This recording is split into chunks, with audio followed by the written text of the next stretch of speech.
Au nom du Père et du Fils et du Saint-Esprit, ainsi soit-il. Notre Père qui êtes aux cieux, que votre nom soit sanctifié, que votre règne arrive, que votre volonté soit faite sur la terre comme au ciel. Donnez-nous aujourd'hui notre pain de chaque jour. Pardonnez-nous nos offenses, comme nous pardonnons à ceux qui nous ont offensés. Et ne nous laissez pas succomber à la tentation, mais délivrez-nous du mal, ainsi soit-il. Saint Pie-X, au nom du Père et du Fils et du Saint-Esprit, ainsi soit-il. Nous allons aborder la deuxième et dernière partie, l'origine et le caractère général du modernisme moral, juridique et social, condamné par Pie XI dans Ubi Arcano Dei. Nous avions donné une petite introduction. Ensuite, nous avions abordé comme premier chapitre les origines du triple modernisme. Donc, premier stade, la réforme 1789 et le laïcisme. Deuxième stade, le modernisme dogmatique, avec le principe de l'immanence, les conséquences de ce principe, l'évolutionnisme, le pragmatisme, l'agnosticisme, la séparation du croyant et du savant. Le troisième stade, le modernisme pratique. Et puis ensuite, comme deuxième partie, nous avions vu quelle était la doctrine catholique, donc la loi de finalité, l'étendue de cette loi, la doctrine de saint Thomas d'Aquin, avec les différents principes et son application, la doctrine des encycliques, le règne du Christ. Et maintenant, nous voyons la troisième et dernière partie, les désordres modernes. Il reste donc à voir dans leurs discours, leurs écrits et l'ensemble de leur vie, la manifestation de ce triple modernisme moral, juridique et social. Alors, nous allons ici simplement montrer par des exemples pris de côté et d'autre les rapports intimes qui existent entre le modernisme dogmatique et le modernisme pratique. Nous allons montrer également par quelques autres textes pontificaux, comment les modernistes pratiques ont de fait agi comme si les enseignements et les ordres promulgués à tant de reprises par les souverains pontifes, notamment par Léon XIII, Saint Pie X et Benoît XV, avaient perdu leur valeur première ou même n'avaient plus du tout à être pris en considération. Reprenons d'abord l'égocentrisme. Nous avions vu que ce qui constituait la base du modernisme était le principe d'immanence, l'égocentrisme, le subjectivisme. Une chose n'est vraie qu'autant qu'elle répond à nos besoins. Voilà ce que dit le moderniste pratique, l'égocentrique. Une chose n'est vraie qu'autant qu'elle correspond à nos besoins. La base du modernisme pratique sera donc la même. Cet égocentrisme va se manifester d'une manière à la fois positive et négative. Le Christ n'aura plus sa place, on ne parlera plus de lui et il ne dominera plus l'action. Et d'autre part, le moi humain subordonnera son activité à ses propres intérêts individuels, sociaux ou nationaux. Donc plus de Christ, il ne reste que l'homme roi. L'égocentrisme négatif. Le Christ n'est plus à sa place. Il est intéressant de lire les semaines sociales de l'époque. Par exemple, la semaine sociale de Strasbourg en 1922, la semaine sociale anglaise en juillet 1923, on ne sentait déjà plus cette préoccupation de tout soumettre au Christ. D'abord, il est rarement nommé, et cependant, s'il était l'unique terme de toute cette activité, on ne pourrait s'empêcher de parler de lui. Mais surtout, on ne sent même plus son esprit pénétrer ses mouvements. On cherche des améliorations morales, juridiques, sociales. On parlera de syndicats, d'unions, de mouvements. On étudiera des moyens. On a en vue des réalisations pratiques prochaines, mais du règne du Christ, pas un mot. Ou si l'on en parle, ce sera dans des conférences qui seront proprement religieuses. Il n'existera donc pas de compénétration et tout ne sera pas soumis au Christ. Ça, c'est un point capital qu'on retrouve énormément aujourd'hui. Si l'on veut une impression très nette de cette lacune, il suffit de lire successivement les documents pontificaux et les enseignements de plus d'un de nos catholiques modernes.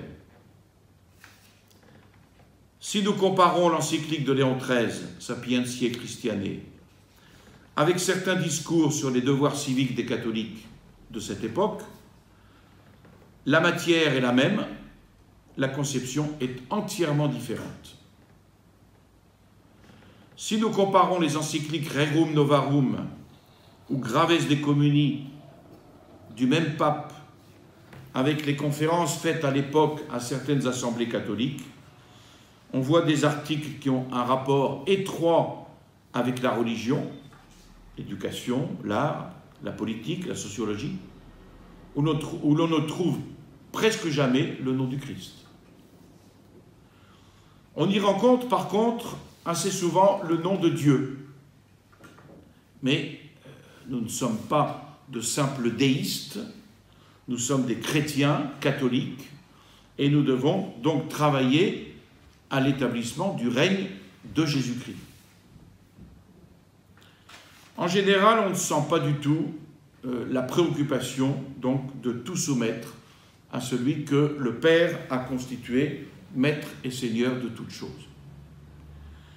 On trouve à cette époque de nombreux articles de revues catholiques qui s'adressent aux élèves catholiques de l'enseignement secondaire. On n'en trouve pas un seul qui se rapporte au règne du Christ. On y prêche l'activité, l'ardeur, on y parle de sujets historiques, littéraires, religieux, de sport, d'amusement. On n'y trouve par contre rien qui puisse persuader les jeunes gens que leur seul rôle sur la terre est de vivre pour le Christ. Et s'ils veulent avoir une activité sociale ou politique, de tout soumettre au Christ. Il n'y a aucune référence à tout cela. Donc ça, c'est l'égocentrisme qu'on peut appeler négatif. L'égocentrisme positif, on constate l'oubli de Jésus-Christ, oubli condamnable, bien sûr, étant donné l'insistance avec laquelle les papes ont déclaré que leur but était de tout restaurer dans le Christ. Mais il y a pire, et il n'est pas rare de trouver ce que l'on peut appeler un égocentrisme positif. Il y a égocentrisme positif toutes les fois qu'une activité est dirigée de telle sorte vers les intérêts humains que l'homme apparaisse le terme de cette activité. Donc les intérêts humains sont ou individuels, ou sociaux, ou nationaux. Alors voyons comment le désordre s'est introduit partout. D'abord, quant aux intérêts individuels. Nous avons un corps, une âme. Pour le corps, il y a les sports. Puisque la jeunesse s'intéresse au sport, nous lui parlerons de sport, disent les fameuses revues dont il a été question. Il est vrai qu'elle ajoute « sport bien compris, pratiqué, non comme l'essentiel de la vie ». Alors c'est vrai, le principe est sauvé, mais pratiquement, tous ces articles sont conçus et développés de telle manière que les sports n'apparaissent plus ce qu'ils doivent être, c'est-à-dire un délassement, une force pour que le corps plus solide soit plus apte à ce que l'âme attend de lui dans sa marche vers Dieu. On ne laisse rien entrevoir au-delà des questions sportives. C'est un exemple. Saint Thomas disait, il y a des ordres lorsque la fin du jeu est le plaisir que l'on en tire. Si on joue uniquement pour le plaisir qu'on en tire, il y a là un désordre. Après avoir satisfait le moi corporel, il faut satisfaire le moi intellectuel. L'art servira à l'homme. Exemple, quelle est la règle du beau, d'après un écrivain contemporain de l'époque? La seule chose que je reproche à un auteur, c'est d'être solennel, académique. Or cela, tout ce qui me distrait, m'emporte, m'entraîne n'importe où hors du monde, imprimé, modulé, harmonisé, peint ou sculpté, mais précieux et excite en moi la gratitude. Aucune règle, aucune loi ne prévaut contre l'intérêt d'un récit, d'une analyse. Vous aurez remarqué le fameux « m'entraîne n'importe où ». Tout ce qui me distrait m'entraîne n'importe où hors du monde. Peu importe la direction, pourvu que je sois distrait. L'art, sous toutes ses formes, est donc asservi à l'homme. L'homme est le centre, alors, le centre, le terme de l'activité artistique. Alors, trouver ça dans une revue catholique, ce n'est pas normal. On trouverait ça dans une revue athée, libérale, on pourrait le comprendre. Mais là, je parle de revue catholique.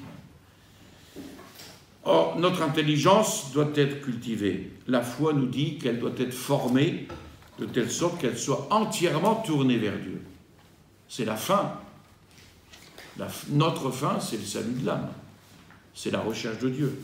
Dans de nombreux articles publiés à l'époque, au sujet de la réforme de l'enseignement, cette préoccupation n'apparaît nulle part. On discute sur l'utilité ou l'inutilité humaine de cet enseignement. On pourrait dire beaucoup de choses à ce sujet, très exactes, mais l'idée de la fin dernière semble totalement inexistante. Cependant, saint Thomas disait qu'il y avait désordre dans la connaissance intellectuelle lorsque, je cite, « l'homme désire connaître la vérité sans rapporter cette connaissance à la fin qu'elle doit avoir, c'est-à-dire de connaître Dieu. » Sinon, on tombe dans une simple curiosité intellectuelle. Et Léon XIII voulait même qu'en dehors de l'instruction religieuse, toutes les branches de l'enseignement soient pénétrées et dominées par la religion. En cela est évacué par ce modernisme pratique.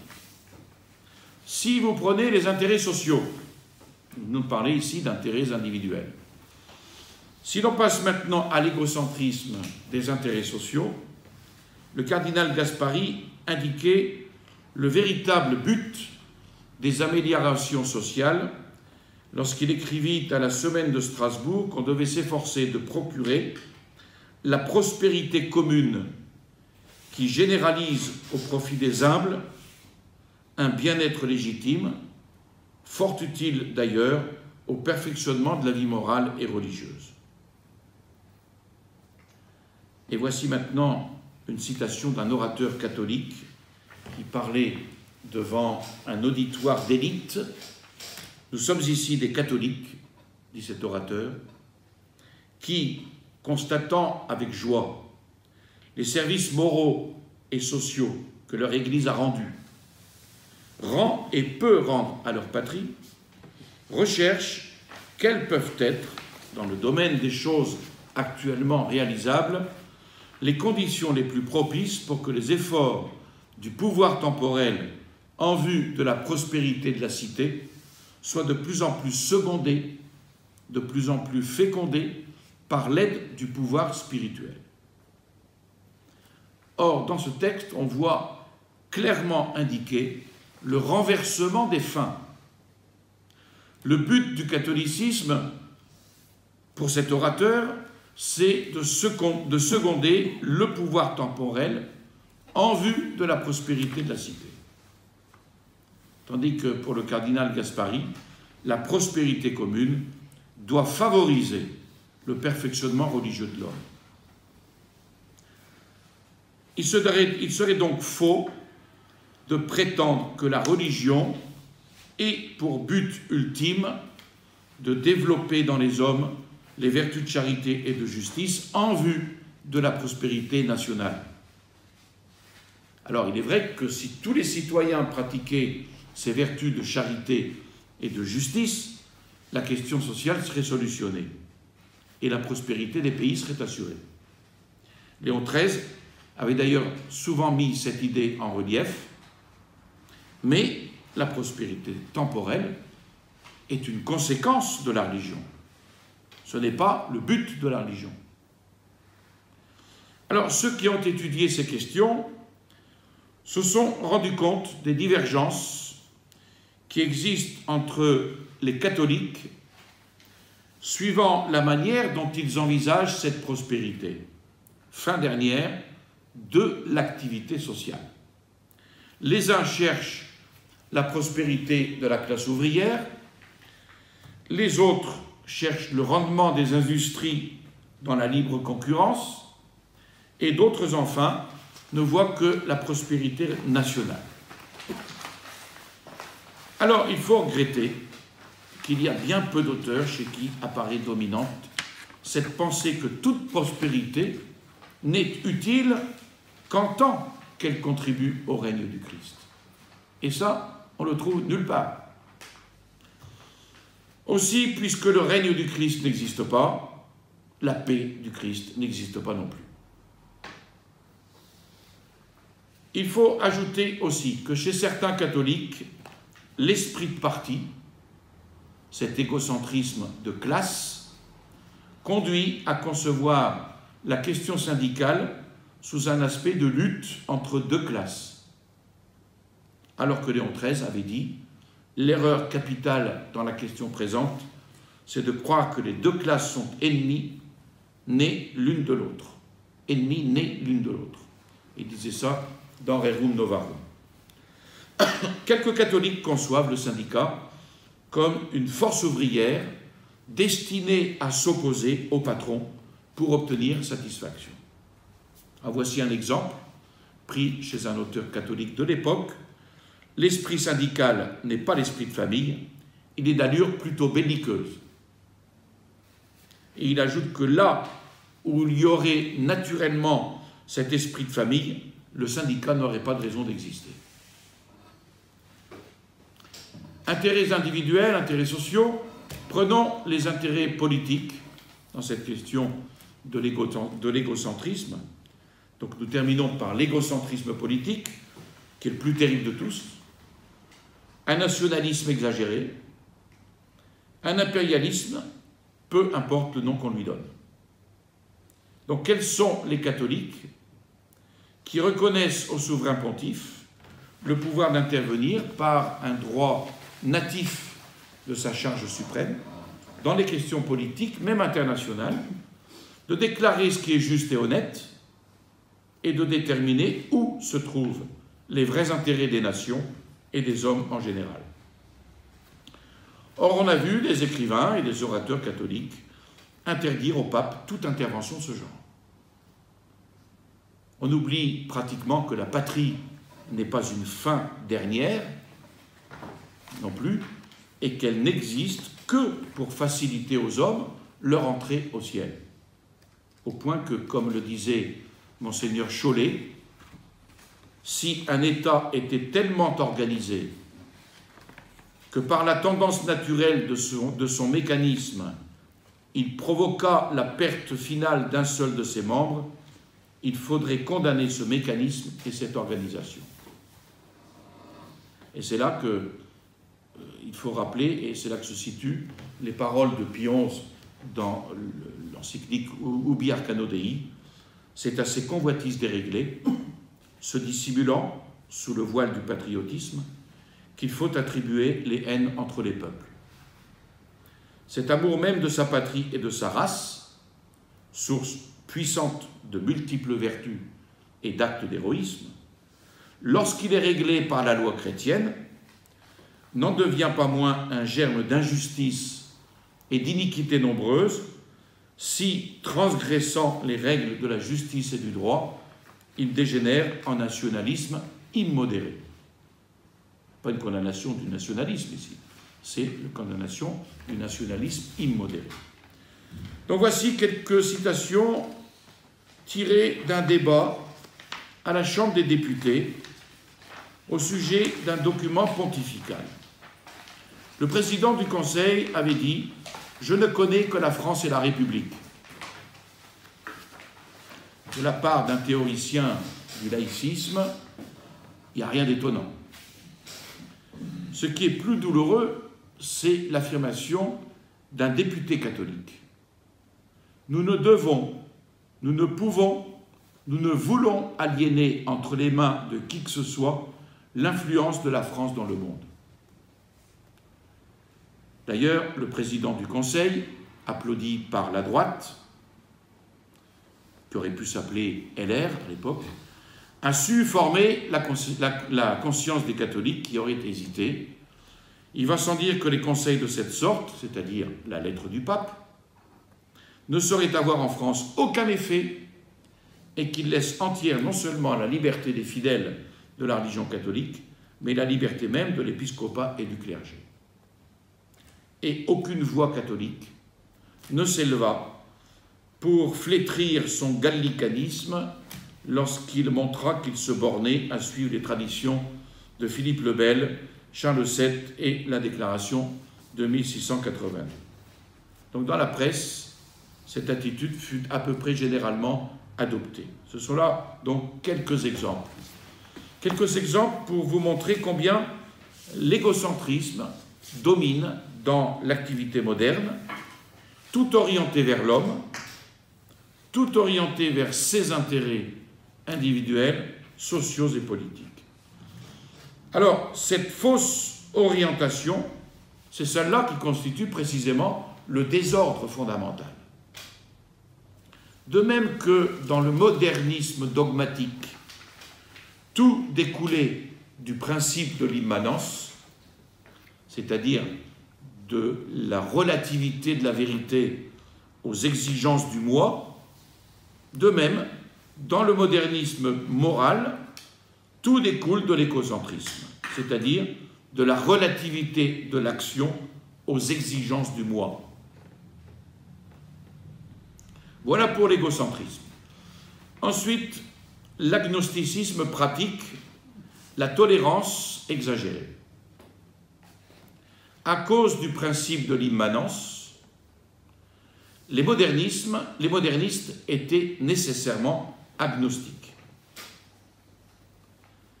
La raison se heurte aux affirmations du moi, elle doit donc céder. Eh bien, le modernisme pratique sera lui aussi agnostique, d'abord par ignorance des principes, mais surtout par la fameuse tolérance de toute loi, de toute opinion, de toute action. Et en cela, d'ailleurs, il est logique. Il est logique du moment que la fin dernière, pratiquement au moins, du moins, n'est pas le règne du Christ, mais la satisfaction des intérêts individuels, sociaux ou politiques. Tout ce qui est dirigé vers la satisfaction de ces intérêts doit être toléré. Et Saint Pie X, cependant, avait pourtant dit « La doctrine catholique nous enseigne que le premier devoir de la charité n'est pas dans la tolérance des convictions erronées, quelque sincères qu'elles soient, ni dans l'indifférence théorique ou pratique pour l'erreur ou le vice, où nous voyons plonger nos frères, mais dans le zèle pour leur amélioration intellectuelle et morale, non moins que pour leur bien-être matériel. Cette phrase, elle est à apprendre par cœur. Il disait cela dans la lettre sur le sillon. Le premier devoir de la charité n'est pas dans la tolérance des convictions erronées. Alors voyons cette tolérance. D'abord la tolérance littéraire. Cette tolérance exagérée est condamnée par les papes. Elle apparaît de multiples manières. Et en premier lieu, dans les critiques d'auteurs. Déjà, saint Pilice avait dit dans Pascendi, ce qui est fort étrange, c'est que des catholiques, c'est que des prêtres, dont nous aimons à penser que de telles monstruosités leur font horreur, se comportent néanmoins dans la pratique comme s'ils les approuvaient pleinement. Et ce mal est fort répandu actuellement, comme il l'était à l'époque. On a pu lire à l'époque, dans une revue catholique, je cite, « Par dilettantisme, fausse élégance, souci d'acquérir ou de garder droit de cité dans la République des belles lettres et des bons camarades, les catholiques sont portés parfois à agir, ou du moins à juger comme les profanes. Et la pièce malsaine et le roman obscène seront accueillis, encadrés, par des critiques croyants, avec des arabesques où la plume n'a pas toujours le courage de marquer la note d'infamie. » C'était écrit en janvier 1923.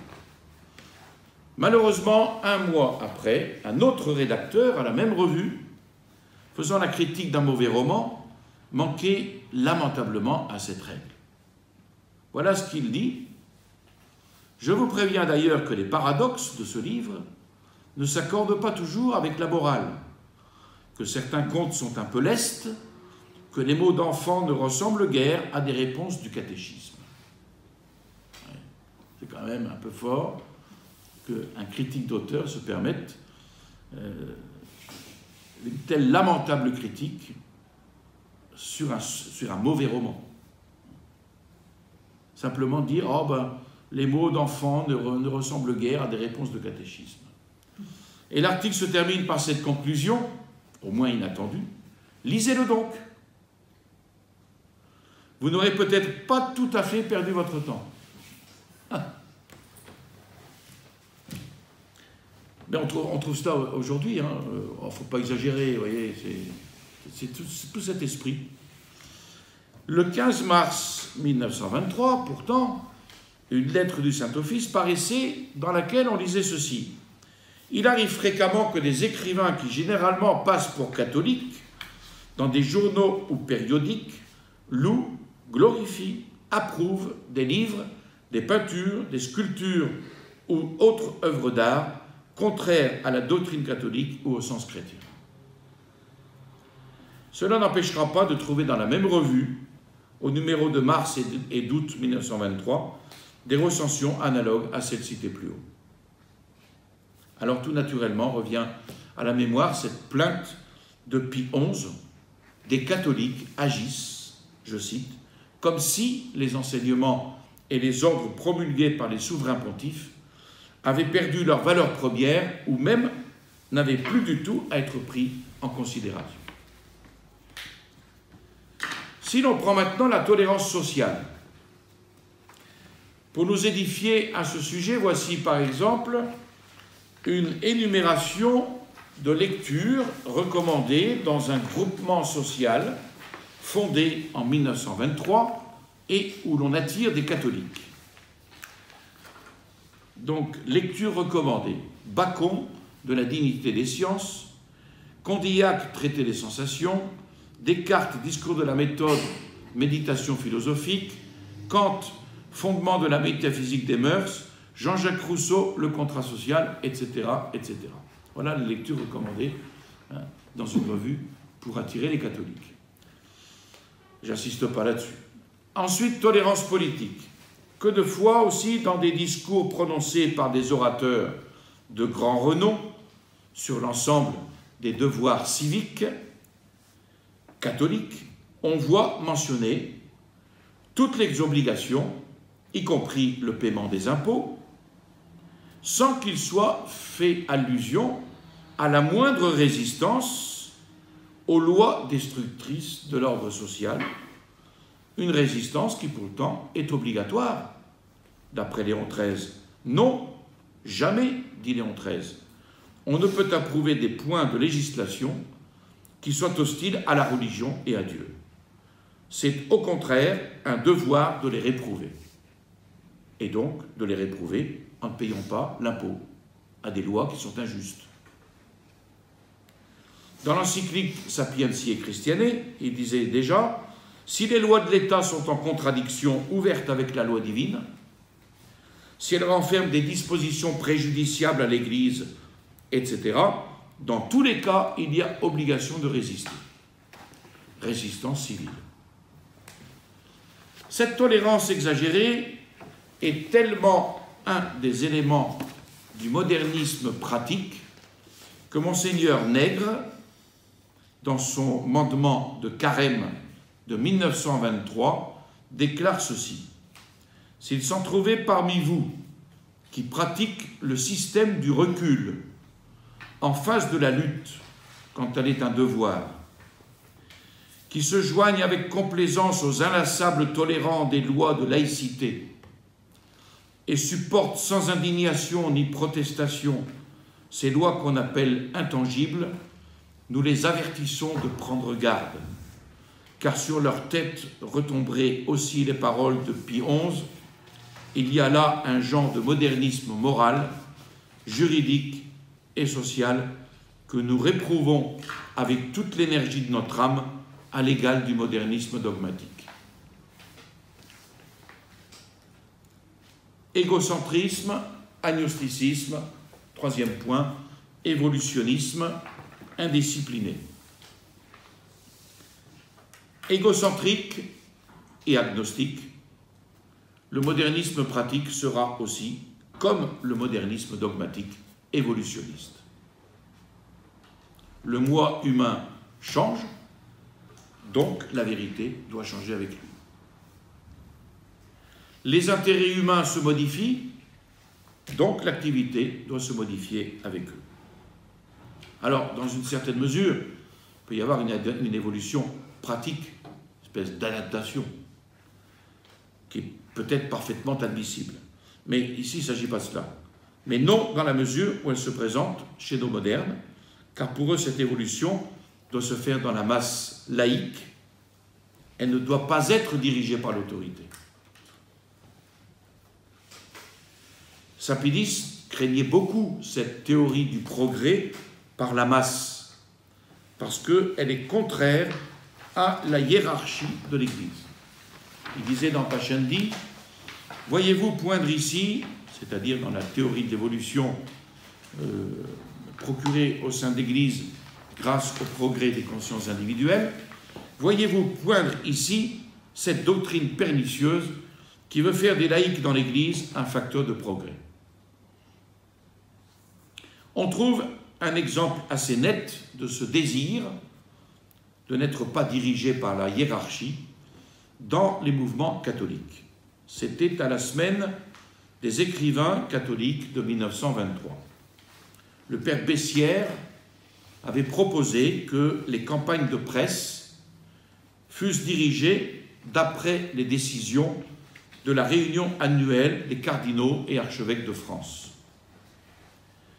Je n'ai pas l'impression, dit M. Jean Guiraud, qui assistait à la semaine, que cette suggestion ait trouvé beaucoup d'écho, et je le regrette.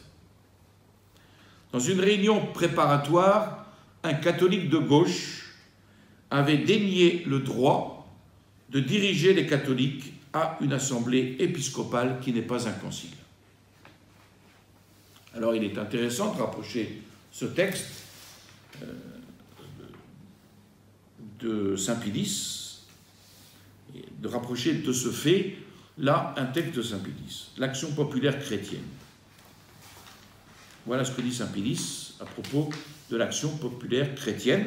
Elle a l'obligation très stricte de dépendre de l'autorité ecclésiastique en montrant envers les évêques et leurs représentants une entière soumission et obéissance.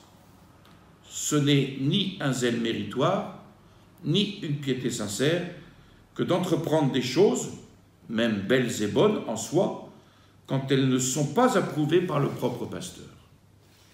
Oh, il faut évidemment situer cela à l'époque de saint Pilice. Ici, le principe reste vrai, évidemment, mais dans l'application, comme on a des évêques modernistes, évidemment, là, c'est différent. Mais le principe reste vrai. Il faut garder le principe. Le cardinal Méridelval, en envoyant aux évêques d'Italie les ordres du pape sur l'action catholique, prononçait ces paroles énergiques. Il est préférable qu'une œuvre ne se fasse pas plutôt que de se faire en dehors ou contre la volonté de l'évêque. Alors là encore, il faut garder le principe qui est vrai. D'une manière générale, on pouvait remarquer à cette époque que dans beaucoup d'œuvres catholiques, les laïcs avaient la direction effective et appelaient les prêtres ou les évêques à présider leurs réunions à titre purement honorifique.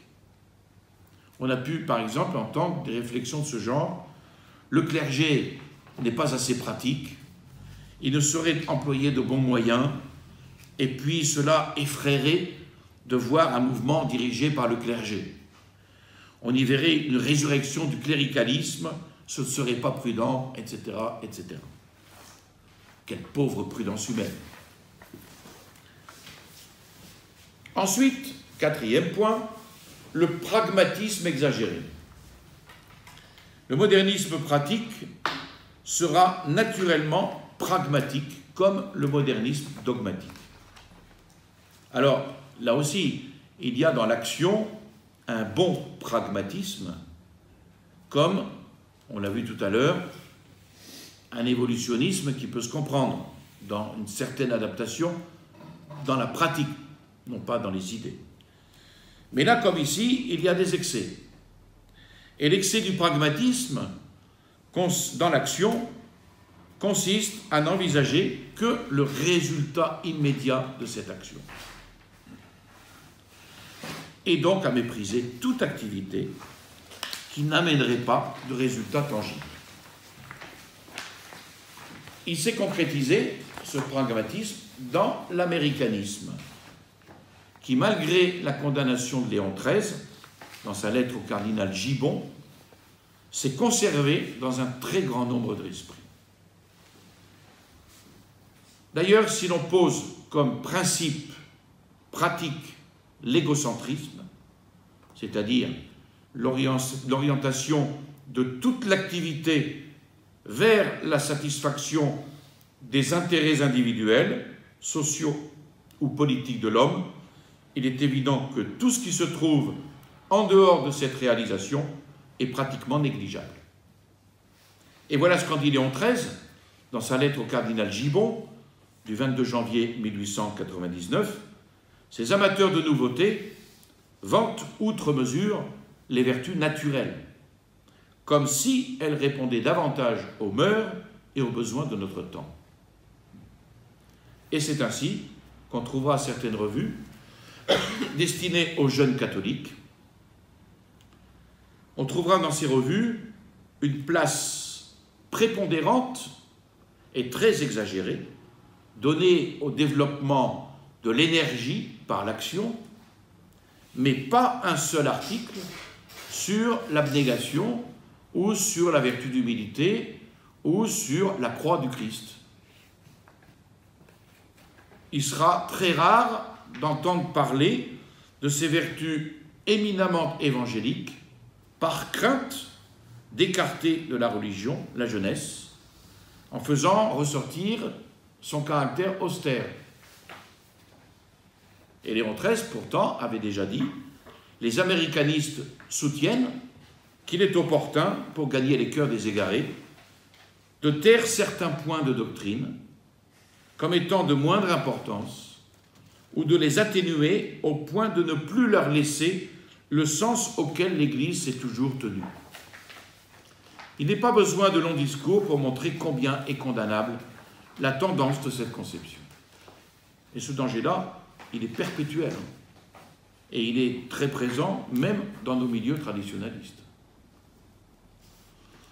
Un peu plus loin, il ajoutait cette phrase que l'on devrait considérer comme la ligne directrice de l'apostolat catholique, qu'ils reviennent tous, ceux qui errent loin du bercail du Christ, mais non par une autre voie que celle que le Christ lui-même a montrée. Et saint Pie remarquait que cet américanisme était passé dans la doctrine des modernistes. Dans Pascendi, il dit ceci: en morale, ils font leur le principe des américanistes, que les vertus actives doivent aller avant les passives, dans l'estimation qu'on en fait, comme dans la pratique.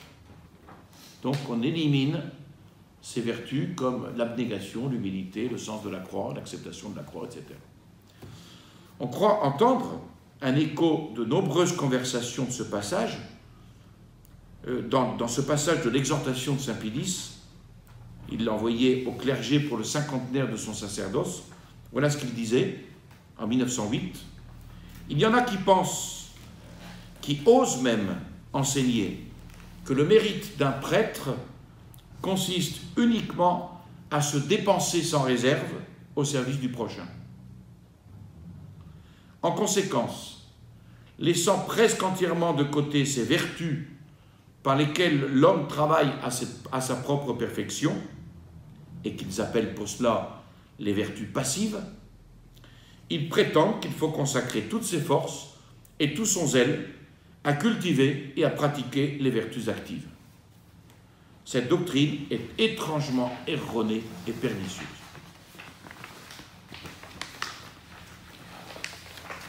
Et enfin, dernier point, la séparation du croyant et de l'homme d'action.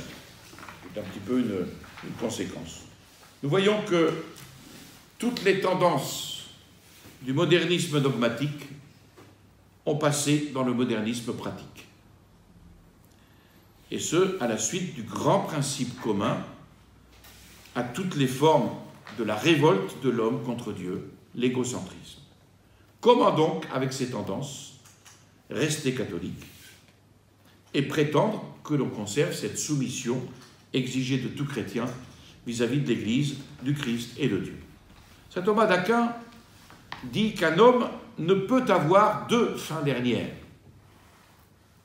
Personne ne peut servir de maître, c'est-à-dire des maîtres qui ne soient pas hiérarchisés. Il est donc impossible, dit saint Thomas, qu'un homme ait plusieurs fins dernières, entre lesquelles n'existe pas de subordination. La volonté ne peut pas obtenir que deux opposés se trouvent ensemble. Et cela arriverait si elles tendaient à plusieurs buts différents, comme s'ils étaient des fins dernières. Alors, comment un homme peut-il être catholique et moderniste pratique, théocentrique et égocentrique? C'est pas possible. S'il était logique, il ne le pourrait pas. Mais le modernisme est précisément caractérisé par l'illogisme, qui permet d'affirmer comme croyant ce que l'on nie comme savant. Et ce que le modernisme dogmatique a fait vis-à-vis de la science et de la vérité, le moderniste pratique va le faire presque inconsciemment dans le domaine de l'action. Et saint Pie l'avait déjà noté dans sa lettre sur le sillon. En face de l'Église ainsi violentée, on a souvent la douleur de voir les sionistes se croiser les bras, si ce n'est qu'à la défendre, ils trouvent leur compte. On les voit dicter ou soutenir un programme qui, nulle part ni à aucun degré, ne révèle le catholique. Ce qui n'empêche pas les mêmes hommes, en pleine lutte politique, sous le coup d'une provocation, d'afficher publiquement leur foi. qu'est-ce à dire? Sinon qu'il y a deux hommes dans le sioniste. L'individu qui est catholique, l'homme d'action qui est neutre. Alors, cette séparation, elle se trouve dans l'ordre politique. Depuis Saint-Pédis, la situation n'a absolument guère changé. Que vous prenez un filion ou un bel ami, ben vous avez l'application concrète. Il sera peut-être contre l'avortement, mais il votera pour. Voilà. Où sont... Alors, on trouve, par exemple, sous la signature de Jean Guiraud, à propos de la semaine des écrivains catholiques de 1923, où sont, à la Chambre, les parlementaires catholiques qui donneront des directions à la presse catholique? J'y vois de nombreux députés et un certain nombre de sénateurs qui sont catholiques personnellement. Mais en quoi ces catholiques députés sont-ils députés catholiques? À propos du débat à la Chambre, les députés catholiques avaient protesté de leur nationalisme intransigeant. Cette attitude avait étonné et contenté un député radical qui, reprenant sans le savoir le principe de saint Thomas, prononça ces paroles. « Cela prouve qu'il est difficile, comme le dit l'Évangile, de servir deux maîtres à la fois. Je vous félicite d'avoir choisi entre les deux celui qui représente la meilleure part, la France, la patrie. » Commentaire, quelle douloureuse logique. Mais un député catholique, convaincu qu'il est possible d'avoir deux maîtres, déclare en réponse au député radical, profondément respectueux du pape lorsqu'il s'agit de dogmes et de discipline catholique, je demeure libre de mes actes quand il s'agit de politique extérieure ou même de politique intérieure. Et Saint-Pédis dans Pascendi rappelait ce principe. Les modernistes, tracer et prescrire aux citoyens une ligne de conduite sous un prétexte quelconque est un abus de la puissance ecclésiastique. Ça, c'est le principe des modernistes, que Saint-Pédis condamne et qu'il rappelle dans Pascendi. Il est donc inutile d'insister sur l'opposition flagrante des deux pensées. Si vous prenez le domaine sociologique, on retrouve la même séparation. Dans le résumé de l'introduction à la méthode sociologique de M. Paul Bureau, fait dans une revue bibliographique catholique, on peut lire ces passages. La sociologie est l'observation de faits sociaux, quel que soit le jugement que l'on ait à porter sur eux. Il est alors évident que la sociologie comme science est amorale. Il n'y a donc de ce point de vue ni sociologie catholique, ni sociologie athée. Ce n'est pas à dire que nous n'ayons pas comme hommes à aller au-delà de cette division du travail intellectuel dans lequel se confine le savant, mais c'est dire qu'en tant que savants, nous sommes forcés de rester dans un plan de pensée qui s'interdit toute conclusion philosophique ou morale. La distinction du savant et du moraliste correspond donc à la séparation que l'on établit entre les différents services d'une industrie bien organisée. Ces services ne s'ignorent pas, chacun conserve cependant sa pleine autonomie. Vous voyez, cet état d'esprit, il est omniprésent dans l'esprit catholique conciliaire. Omniprésent. Enfin, séparation généralisée.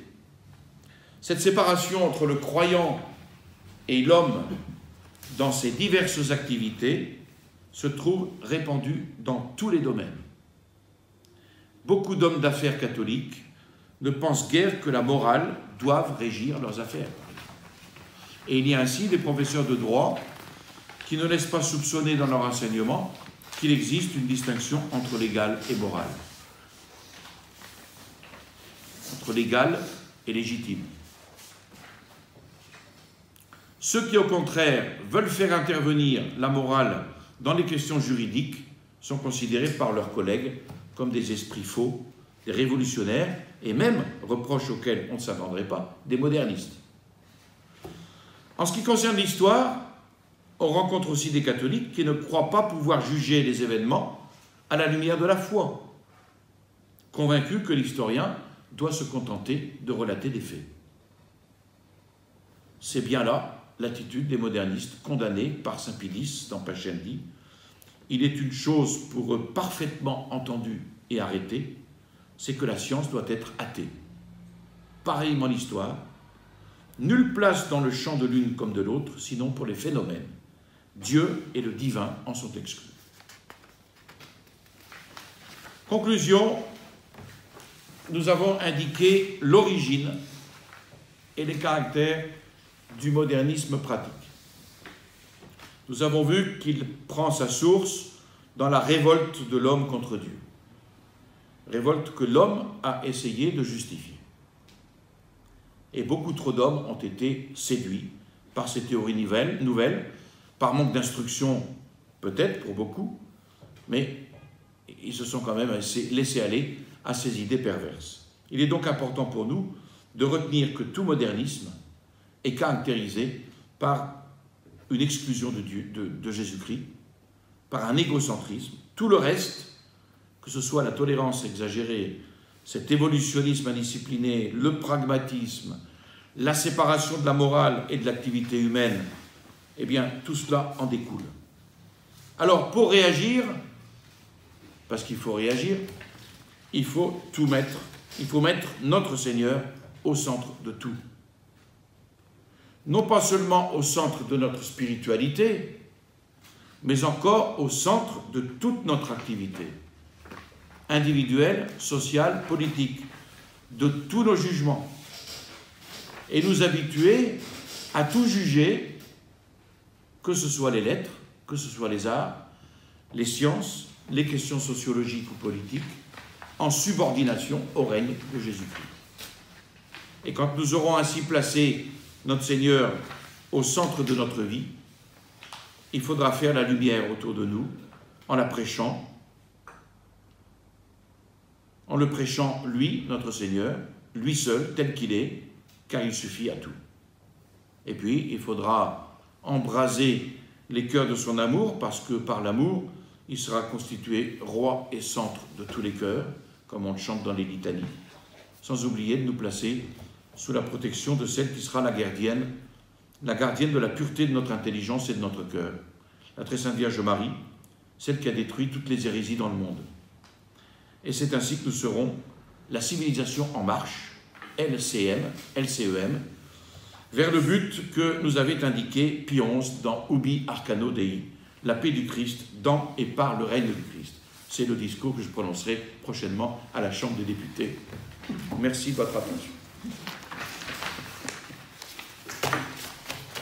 Je vous salue Marie, pleine de grâce, le Seigneur est avec vous. Vous êtes bénie entre toutes les femmes, et Jésus, le fruit de vos entrailles, est béni.